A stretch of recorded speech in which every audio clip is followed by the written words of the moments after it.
문예지 탐구방송 요즘 소설 이야기 145번째 이야기 시작합니다.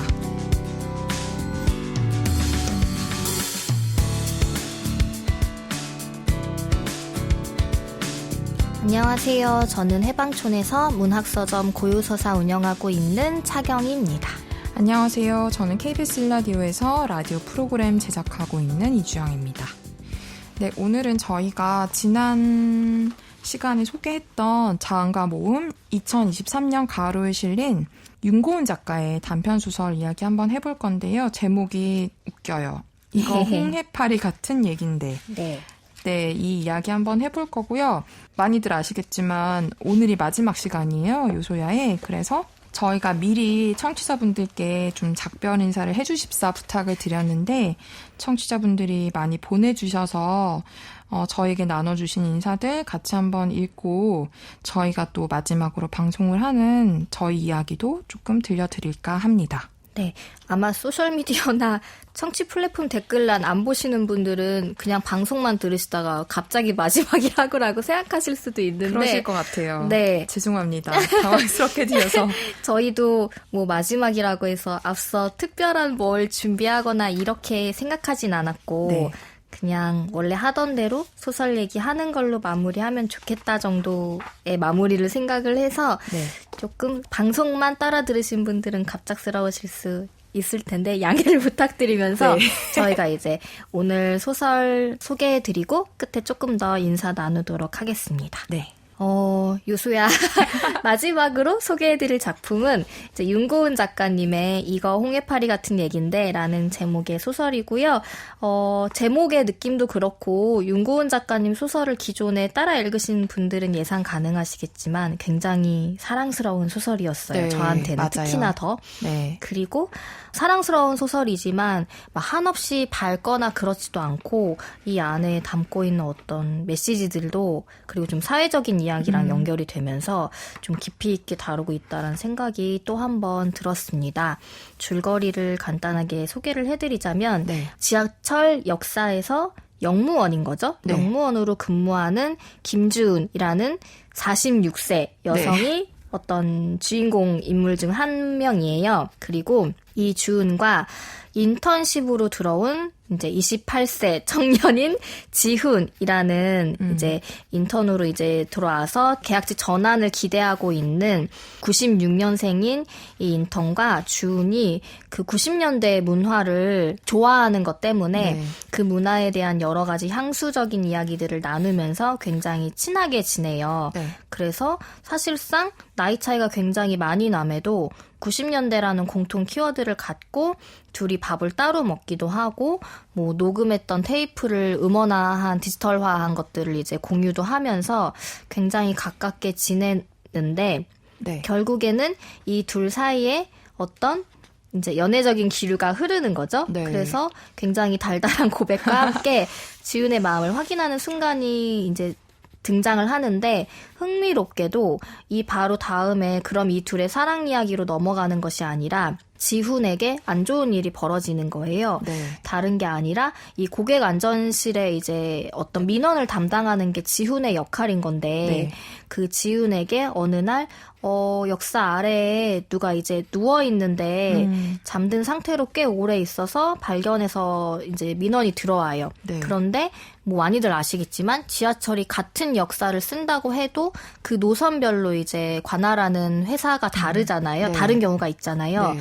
그래서 지훈은 매뉴얼대로 그 라인은 자신들의 관할이 아니니까 다른 노선에 이제 고객 안전실로 그 얘기를 전달을 했죠. 네. 그런데 마침 또 그 B선의 고객 안전실에서는 그날 에스컬레이터가 고장이 나는 바람에 민원이 쇄도하고 있었고 그래서 확인을 못했다라고 이제 알게 됐을 때 네. 지훈이 다른 고객과의 만남을 해결한 다음에 거기서 확인을 했는데 심정지 상태로 발견이 됐다고 해요.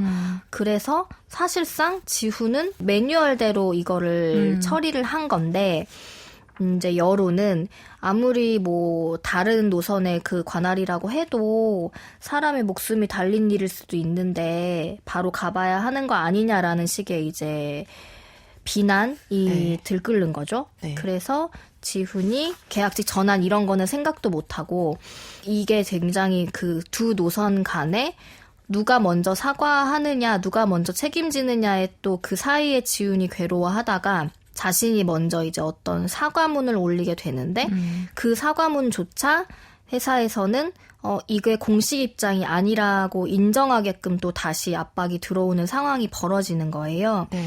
그 상황이 됐을 때 주은과 지훈이 가깝다라는 것을 이제 우연히 알게 된 윗선에서 네. 주은에게 지훈을 설득하라는 이제 지시를 하면서 주은이 마지막에 약간 집에 치과에 있는 지훈을 찾아가는 거죠. 네. 그리고 회사 선후배 간의 관계도 있지만 그래도 어떤 좋은 감정을 나누는 상태에서의 사랑관에 그것도 있는 거잖아요. 네. 그래서 지훈의 집에서 아무래도 주은은 지훈이 너무 안타까우니까 그거를 마음을 좀 풀어주고 이야기를 들어주기 위해 가긴 가는데 마지막에 둘의 어떤 추억들이 담긴 뭐 홍해파리에 대한 이야기라던가 네.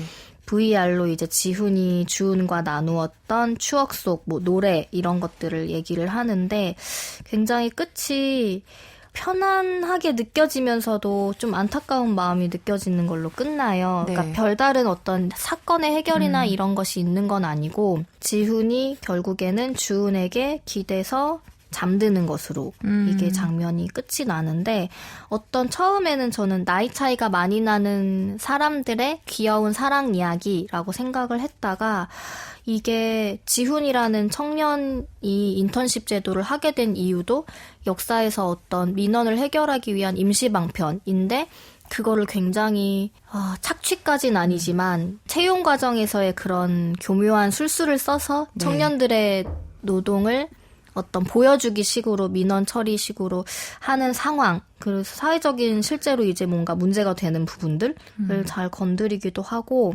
그런 묵직한 이야기가 둘의 사랑을 확인한 이후에 전개되는 것들이 되게 한 편의 소설을 읽는데 많은 감정을 느끼게 했어요. 네. 그리고 홍해파리라는 게 간단히 설명을 드리자면 여기서 모티브로 쓰이는 게 홍해파리는 어떤 자기가 위기 상태라는 걸 깨닫는 순간 성체가 된 이후에도 다시 유년의 그 상태로 몸을 돌이킬 수 있는 생물이래요. 네. 그래서 그리고 그 횟수에 제한이 없고 그러니까 사람으로 치면 40이 됐다가도 갑자기 7살이 될 수 있는 그런 상태인 거죠.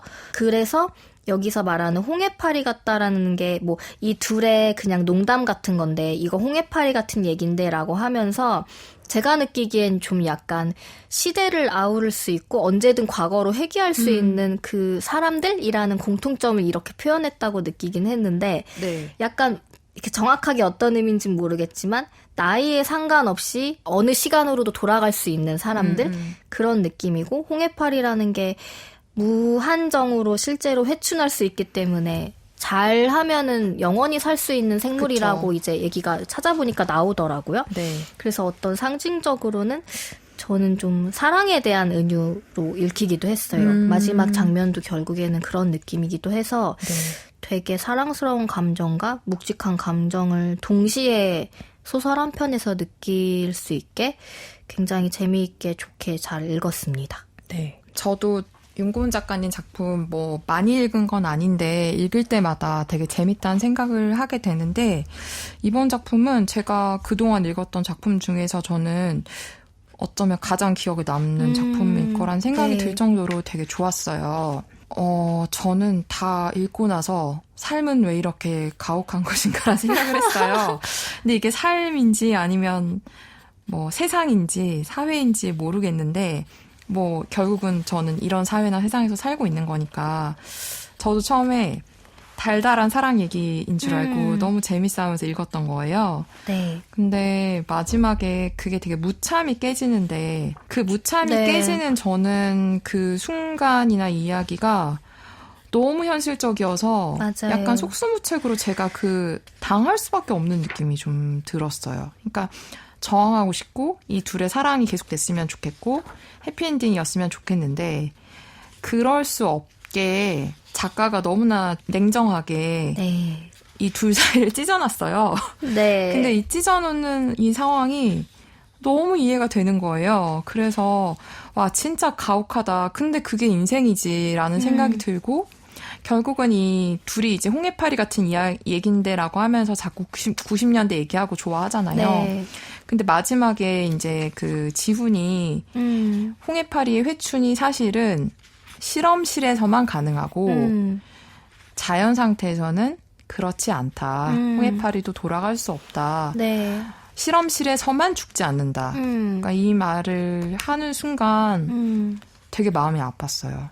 사실은 우리는 되게 이런 모순적인 딜레마적인 상황을 그냥 이게 뭐 단순히 소설 안에서 주은과 지은의 이야기로 치부할 수는 없는 거란 생각도 약간 들었어요. 그래서 약간 저한테 좀 더 좀 잔인하고 서늘하게 다가온 것 같기도 하고요. 네. 근데 윤고은 작가님 작품의 좀 미덕이라고 해야 되나?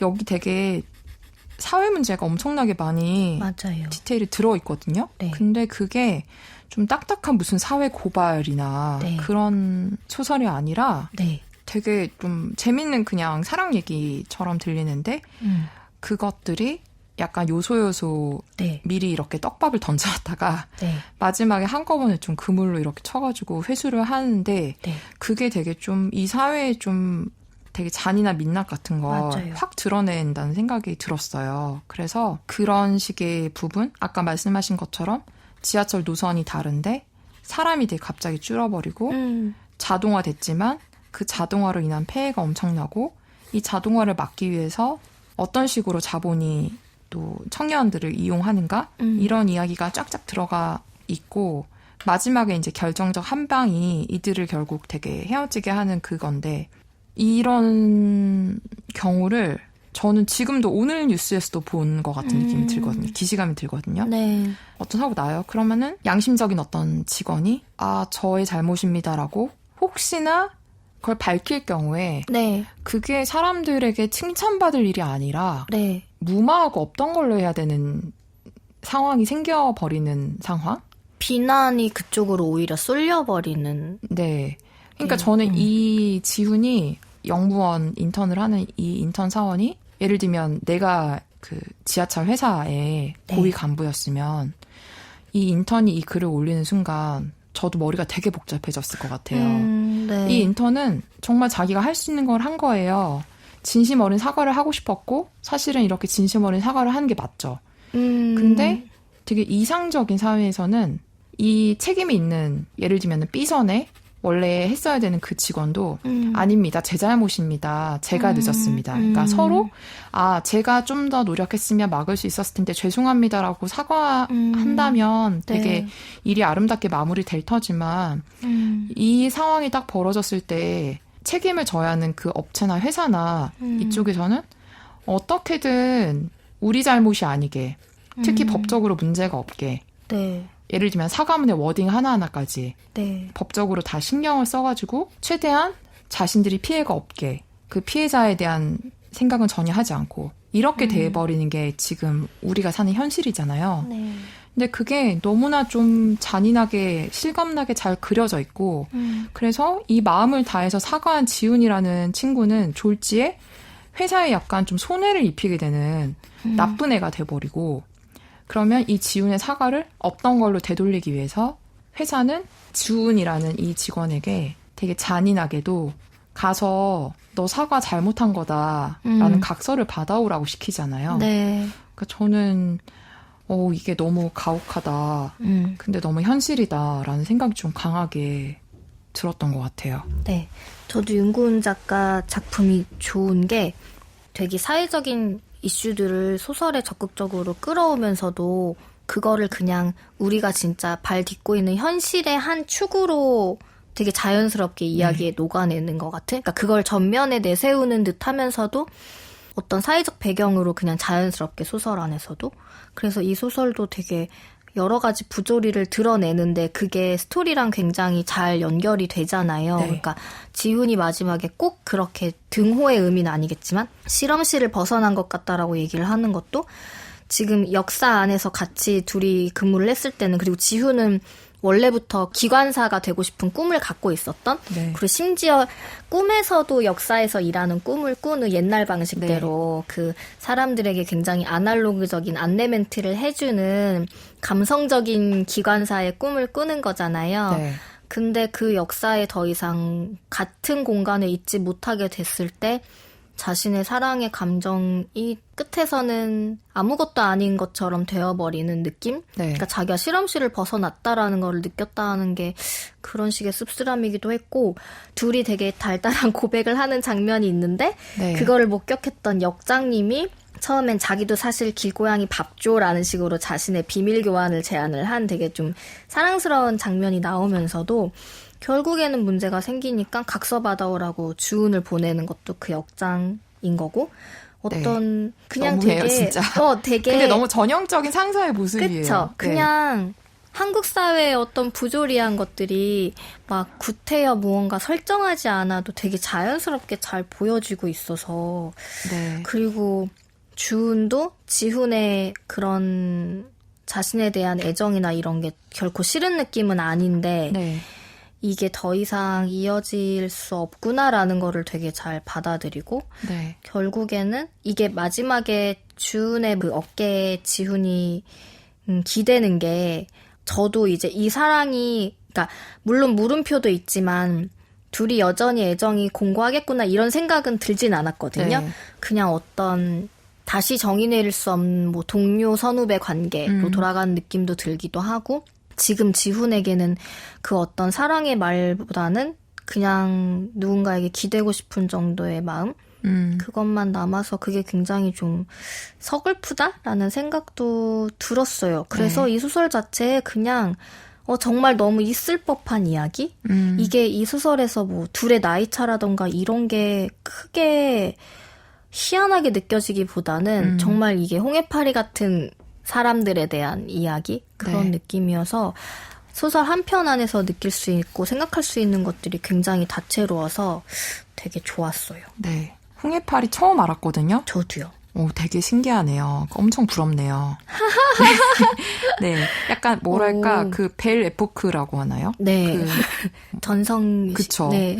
약간 미드나잇 네. 파리에서 네. 나왔던 그런. 아름다운 시절로. 네네. 그런 회귀 본능을 좀 되게 음. 잘 그리고 있는 것도 막 우리 뭐 요즘에 유튜브 같은 데 보면은 1990년대 초반에 오렌지족들이 네. 얼마나 힙했나 이런 것들 막 영상 나오잖아요. 네. 딱 그 약간 영화로운 시대에 대한 회귀 본능 같은 그런 느낌도 좀 들어있는 것 같고 어쨌든 세태소설이라고 해야 되나? 지금 이 사회의 키워드들을 문화적이든 사회적이든 되게 좀 예민하게 잘 짚어낸다는 느낌이 좀 들었어요. 근데 재밌지 않아요? 저는 지금 얘기 나누면서 드는 생각이 네. 지난 회차에 문진영 작가의 덜 박힌 못 다루면서 네. 경신이라는 캐릭터도 그리고 이게 같은 머리를 기대는 장면인데 주은은 지훈을 품어줄 수 있는 사람이고 네. 혜정은 경신의 물론 나이의 위아래도 있겠지만 네. 어떤 품지 못하는 장면들이 교차하잖아요. 그리고 오, 저는 머리를 기대는. 재밌었던 게 홍해파리가 네. 위기 상황에서 자기를 이화로 되돌리는 거잖아요. 네. 근데 오히려 위기 상황에선 더 몸짓을 부풀리고 세지는 게 어떤 생물의 진화에선 더 맞잖아요. 뭐 고슴도치라던가 네. 보거라던가 이렇게 네, 네, 네. 공격적으로 오히려 변한다고 생각을 하는데 홍해파리는 가장 유약한 상태로 돌아간다는 게 재밌었거든요. 지금 그냥 드는 생각은 경신이라는 인물도 여기서 지금 지훈도 다시 굉장히 나약한 모습으로 돌아가는 거잖아요. 네. 그래서 홍해파리라는 게 저도 처음에는 되게 강인한 생물처럼 느껴졌는데 살아남을 수 있는 게 자신을 최약체로 만들어서 살아남는 것도 되게 재밌다는 생각이 들었어요. 근데 저는 이게 최약체란 느낌보다는 우리가 예를 들면 그 인생 되돌리고 싶은 순간들이 되게 많잖아요. 리셋하는 느낌? 네. 저는 리셋이라고 약간 생각했던 것 같아요. 오. 예를 들면 저는 다시 태어나면 약사가 되고 싶은데 지금도 하실 수 있죠. 아니요, 왜? 지금 안 되고요. 약사가 되고 싶은데 네. 그래서 내가 지금 아는 걸 알았더라면 나는 20살로 돌아가면 꼭 약대를 가야지 이 생각을 할 때가 있어요. 오. 저는 그런 느낌으로 홍해파리를 좀 받아들였던 것 같아요. 내가 어떤 실패 지점이나 인생이 마음에 안 드는 지점에 막 딱 드렸을 때 안 되겠어. 나 다시 리셋할래. 해서 약간 20살부터 다시 좀 인생을 제대로 살아보고자. 근데 또 하다가 또 안 될 거 아니에요? 다시 리셋할래. 약간 저는 그런 느낌으로 제가 좀 받아들인 것 같아서. 소설 안에서 그렇게 얘기한 건 맞긴 맞아요. 그쵸, 그쵸. 왜냐하면 둘 다 인간이 과거 회귀를 꿈꿀 때는 네. 딱 한 순간을 선택하는 게 보통의 네, 네. 이제 상상력의 한계인데 네. 홍해파리는 얼마든지 몇 번이든 네. 돌아갈 수 있다? 네, 그래서 되게 퇴행 네. 같다는 생각을 저는 했고, 근데 그런 의미에서 경신 언니랑은 비슷한 것 같아요, 저도. 오히려 퇴행적이죠, 경신 저는 언니도. 그냥 네. 홍해파리자 소설적 의미 말고 네. 그냥 생물학적으로 생물학적 봤을 의미. 때는 네. 자신을 가장 무해한 존재로 돌려놓으면서 살아남는 생존법? 그럴 수도 있을 그래서 것 저는 같아요. 오히려 경신이랑 비슷하다고 생각을 한 것 같아요. 네. 음. 근데 이러나 저러나 참 평행 이론이네요. 이게 머리를 기대는 게 되게 그러니까요. 되게 의미심장하게 두 번 반복이 돼서 네.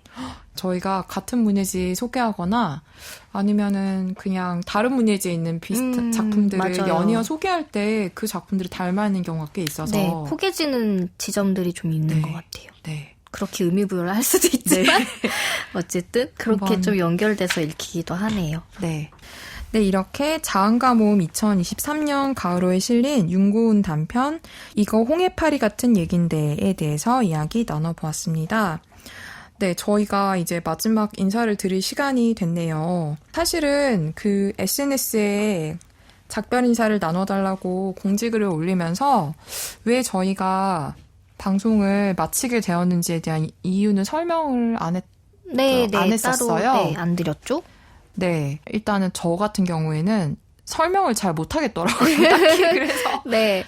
안 쓴 것도 있어요. 네. 근데 뭐 저희가 사실 미리 이거를 상의를 하고 방송에 들어온 게 아니라 완전 서로 다른 얘기를 할 수가 있을 수도 있는데 네. 저는 그냥 솔직하게 말씀드리면 네.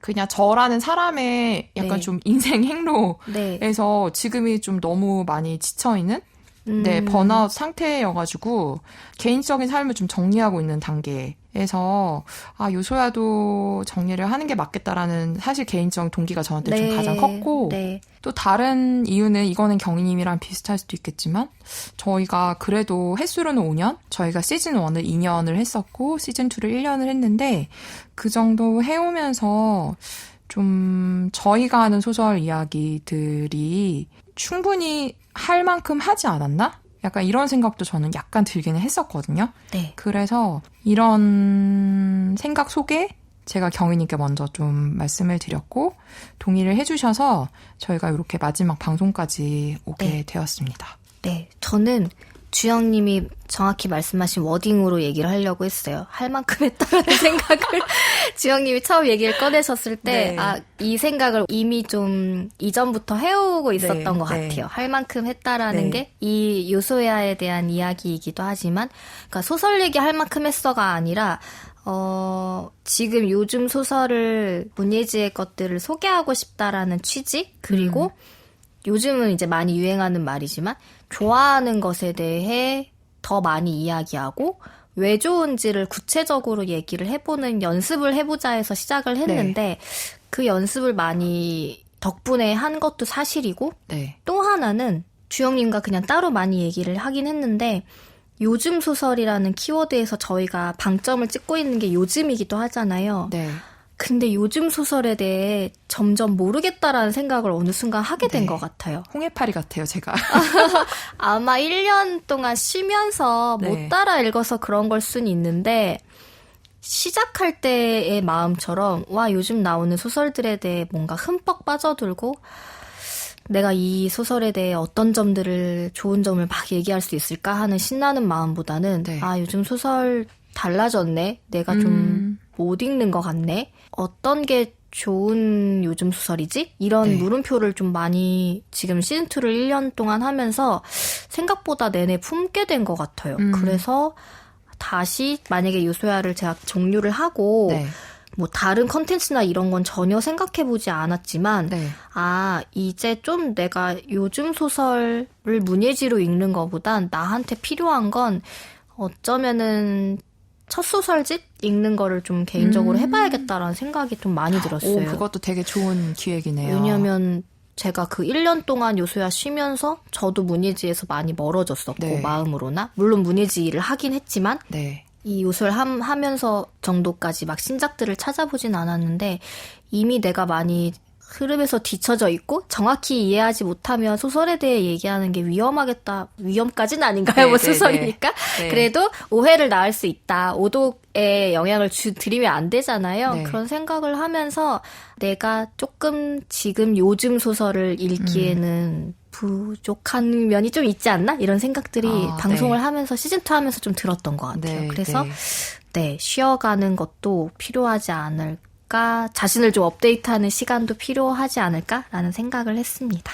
네. 저희가 청취자분들께 작별 인사를 부탁을 드렸는데 정말 많은 분들이 많은 인사를 해주셨어요. 너무 감사드리고 저희가 소개를 해드릴 건데 혹시나 저희가 놓친 분들이 있으면 미리 좀 죄송하다는 말씀을 드리고 감사하다는 말씀을 드립니다. 네, 그러면 경희님 먼저 소개를 해주시겠어요? 네, 일단은 제가 받은 사연 소감이라고 해야 되나? 어쨌든 순서 상관없이 얘기를 해드리자면은 되게 재밌었어요. 이 마니모라는 인스타그램으로 댓글을 남겨주셨는데 그냥 짧은 건 읽어드릴게요. 네. 이런 배분 없는 법이에요. 믿기지가 않아요. 오늘 만우절 아니잖아요. 거짓말이라고 해줘요. 아내유 민소희처럼 점 찍고 요소야 트로 돌아오려는 큰 그림이죠. 다 알아요. 너무 슬퍼요. 제가 유일하게 듣는 팟캐스트가 크라이 이렇게 남겨주셨는데 되게 MZ 세대스러운 굉장히 격렬한 반응을 남겨주셔서 기억에 많이 남을 것 같아요. 너무 감사하고요. 그리고 기준영 작가님께서 감사하게도 사실 쉽지 않을 거라고 생각해요. 작가님들이 저희 방송 듣는다고 개인적으로 연락을 주신 경우는 있지만 이렇게 공개적으로 남겨주셔서 그래서 전해주신 거 이제 조금 읽어드리자면 이야기와 목소리에 흥미가 많은 제게 요소야는 희한한 연결감을 느끼게 해준 방송이었습니다. 제 소설이 소개된 날은 소설 이야기를 주고받는 두 분 가까이에서 몰래 엿듣고 있는 기분이 들어 두근두근하며 귀 기울이기도 했네요.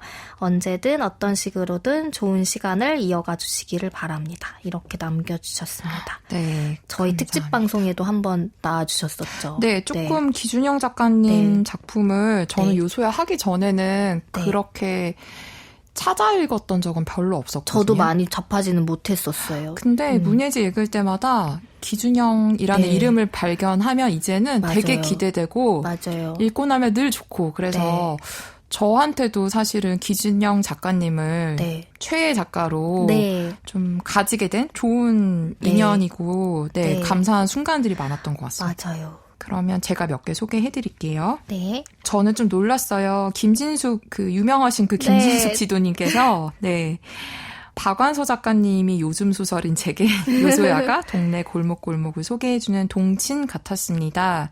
일상의 낙이 사라지는데 아무것도 할 수 없다니 1인시라도 해야 하나요? 안 됩니다. 근데 저는 마지막 문장 너무 좋았거든요. 소리내 웃는 나날이긴 바랍니다. 소리내 웃는 나날.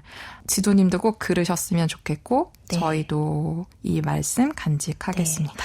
저는 조금 덧붙이자면 다른 분들이 남겨주신 말씀도 너무 감사하긴 했는데 이거 보고는 진짜 깜짝 놀랐거든요. 왜냐면 사실 저희 시대에 저에게도 그렇고 영웅적인 분인 거잖아요. 그럼요. 그래서 어떤 경로로 듣게 되셨는지는 저는 모르겠지만 너무 영광입니다. 부끄러워졌어요. 네, 맞아요. 더 잘할걸. 네, 이제 다 부질없고요.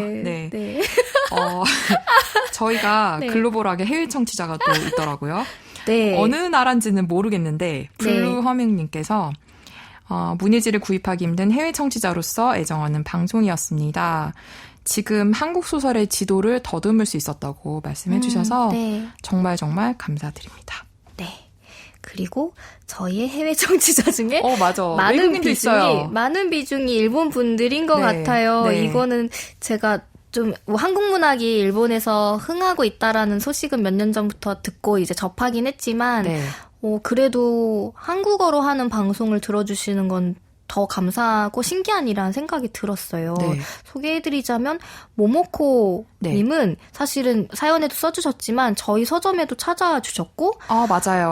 임선우 작가의 유령의 마음으로를 전문 낭독을 듣고 완전 이제 빠져드셔서 그거를 직접 번역하는 것까지 해보셨다라는 댓글을 남겨주셨었는데 맞아요.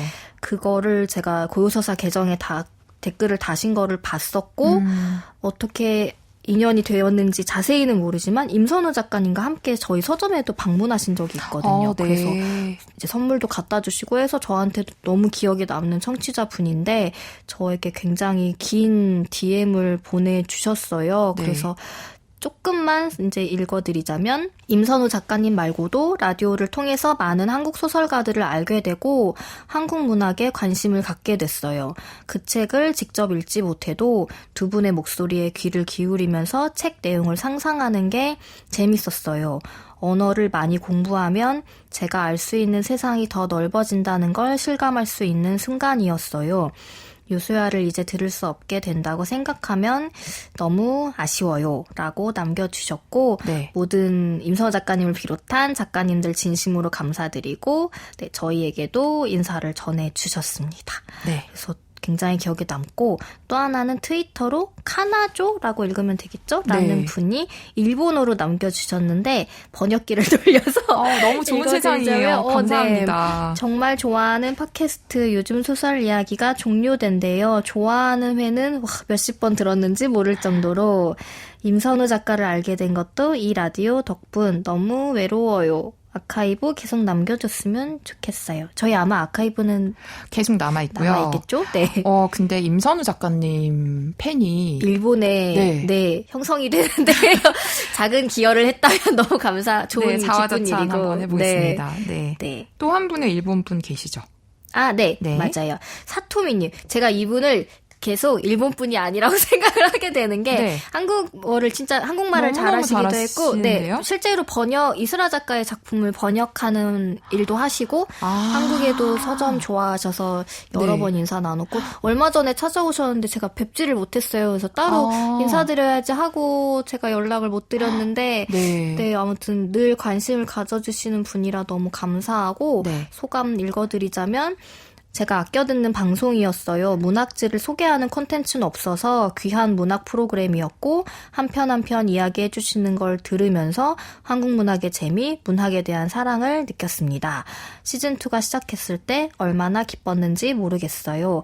이제 작별 시간이라니 믿고 싶지 않은데 그동안 감사했습니다. 라고 남겨주셨습니다. 감사합니다. 감사합니다. 네. 제가 또 몇 분 소개를 해드릴게요. 정환님이요. 네. 요소야는 남다른 의미가 있는 시간이었어요. 신춘문예 특집처럼 손꼽아 기다리는 코너도 있었고요. 문학과 멀어질 줄 알았던 시기에 만나게 되어 더욱 소중하고 고마운 프로그램이었습니다.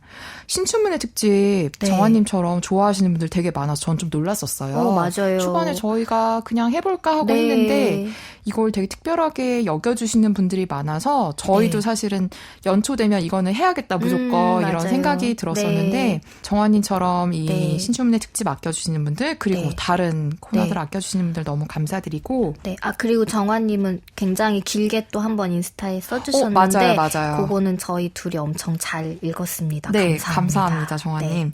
그리고 저희 팟빵이나 오디오 클립 댓글로 남겨주신 분들도 있는데요. 꿈꾸는 나무님께서 소설 읽고 함께 이야기 나눌 사람이 그리울 때 요소야를 듣곤 했어요. 읽었던 소설이 나오면 반가웠고 안 읽었던 소설도 두 분의 이야기 덕분에 어떤 소설인지 상상할 수 있었죠. 제게 문학 친구 같던 요소야와 이제 작별해야 한다니 아쉽습니다. 라고 남겨주셨고요. 무사영님이라고 제가 읽어야 될 것 같습니다. 예전에 저희도 기억하는데요. 한번 소개해드린 적이 있어요. 그때는 닉네임이 콩알이셨는데요. 시험 중이라 소설 많이 읽지 못하는데 아침마다 요가하면서 듣는 요소야 덕분에 꾸준히 새로운 소식도 듣고 같이 소설 읽는 기분이라 좋고 감사했습니다. 라고 해주시면서 네. 친구들과 같이 읽어보기도 하고 고요서사 방문하셨네요. 그때 방문하셨다고 그랬죠? 네. 에픽사시러 오셨던. 네네네네. 맞아요. 네. 그래서 오랫동안 팟캐스트 들어왔지만 댓글 남겨본 것도 저희 댓글이 소개된 것도 처음이라 특별한 요소야라고 해주셨는데요. 저희가 댓글을 남겨주신 것 자체로 너무 감사드립니다. 네. 맞습니다. 근데 이렇게 직접 읽어보니 네. 참 이게 뭐라고 감사하네요. 네. 저희 근데 재밌는 네. 거 저 이거 읽으면 좀 울컥할 줄 알았는데 지금 녹음 좀 급하게 하는 중이라 그 감정이 전달이 안 돼서 죄송합니다. 처음에 저희 정말 감동이에요. 네, 캡처 이제 서로 공유하면서 좀 많이 울컥했었거든요. 네. 어쨌든 저는 이 팟캐스트 말고 라디오 프로그램 제작을 업으로 하니까 네. 사실 매일매일 느끼는데 매일매일 느낄 때마다 또 새롭게 느끼는 건 정말 들어주신 분이 없으면 저희는 네. 존재하지 않는다는 생각이 들어서 말없이 들어주신 분들께 너무너무 감사하고 시즌 1에서도 저희가 한번 네. 마지막 방송할 때 감사했던 분들 이야기했던 것 같은데 네네네. 그래도 또 이야기를 할게요. 독자분들 네, 말고. 네. 프로그램 편집할 때마다 늘 감사한 이상엽 시인님. 맞아요. 네, 네. 저희 에고트립이라는 네. 뮤지션 명을 갖고 계신데 저희 네. 시그널 후시그널 이상엽 시인님 그 음악을 쓰고 있고 네. 저희를 위해서 특별히 작곡해 주신 강하솔 네. 님도 너무너무 감사드리고요. 네. 저는 이 방송을 통해서 알게 된 모든 작가님들께 너무너무 감사를 드리지만 네. 저희와 좀 특별히 인연이 되었던 기준영 작가님도 그렇고 네. 황인찬 시인님, 그리고 네. 김상혁 시인님, 송승헌 시인님, 네. 민구 시인님, 네. 그다음 박소란 시인님 네. 너무너무 감사한다는 생각이 네. 들었고요. 낭독해주신, 소설 낭독해주신 임소라 작가님, 김현수 작가님, 윤성희 작가님, 서장원 작가님, 임선우 작가님. 네. 네. 김지연 작가님은 작품을 빌려주셨죠? 맞아요. 네, 성우 성우, 낭독으로 저희가 들었는데 네. 전문 낭독은 할 때마다 너무너무 좋았고 끝나고 나서도 제가 개인적으로 늘 가장 많이 찾아 들었던 네. 방송이어서 특별히 감사를 드립니다. 네. 저도 주영님이 말씀해주신 분들 너무 감사했고, 감사하고, 그리고 저희가 사실은 늘 생각하는 게 변방의 팟캐스트라는 생각을 네. 했어요. 뭐 구독자분들이 많은 것도 아니고 네. 조회수가 많이 나오는 것도 아닌데, 근데 의외로 서점에 와서 듣고 계시다고 얘기해 주신 분들이 꽤 계셨어요. 네. 그래서 뭔가 서로 진짜 소설을 좋아하는 분들이 진짜 들어주는 방송이다라는 생각이 들어서 네. 찾아와 주셨던 분들도 더 특별하게 좀 생각에 많이 남습니다. 네. 저희는 언젠가 돌아올 수도 있고요. 안 돌아올 수도 있고요. 네. 사람의 인연은 모르는 것이니 어디서든 혹시 저희를 길에서 마주친다면 목소리 듣고 반갑게 인사해 주시면 감사하겠습니다. 네. 문예지 탐구방송 요즘 소설 이야기, 윤고은 소설 이거 홍해파리 같은 얘긴데의 일부를 경희님의 낭독으로 들으시면서 저희는 인사드리겠습니다. 그동안 들어주셔서 고맙습니다.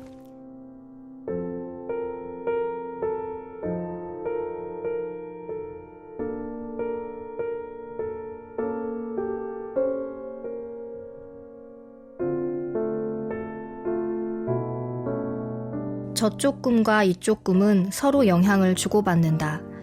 K3에서 K4로, 다시 K5로 그렇게 관할 구역의 역들을 순찰하는 동안 지훈은 그 노동의 현장에서 꿈과 겹쳐지는 곳을 찾아냈고 그중 하나가 쓸모를 상실하고 죽어있던 그 반원형 공간이었다. 그곳이 무대가 되고 다시 살아나자 지훈의 꿈속에서도 그 변화가 반영되었다. 지훈은 그것들을 영상으로 만들었고 그게 어느 날 내 앞으로 왔다. 지훈이 내게 내민 VR 안경을 쓰자 놀라운 풍경이 펼쳐졌다. 우리는 분명히 운행을 끝내고 차고지로 돌아가는 무인 열차 안에 있었는데 그것을 쓰고 주변을 둘러보자 아름다운 사막이 펼쳐졌다. 별똥별이 떨어지고 오로라가 시작되었다. 음악은 급증 밴드 겁니다. 보컬이 저요. 그가 그렇게 속삭이지 않았다면 나는 완전히 현실을 잊을 뻔했다. 안경을 벗으면 별이 총총 박혀있던 그 자리에 지하철 노선도가 눈에 들어왔지만 다시 안경을 쓰면 나는 우주의 한 귀퉁이에 있었다. VR 안경을 쓰고 꿈같은 풍경으로 들어가면 현실이 달리 보였다.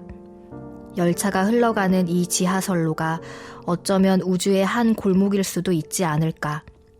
우주가 팽창하고 별과 별 사이가 점점 멀어지듯이 역과 역 사이도 점점 아득해지는 것뿐이겠지.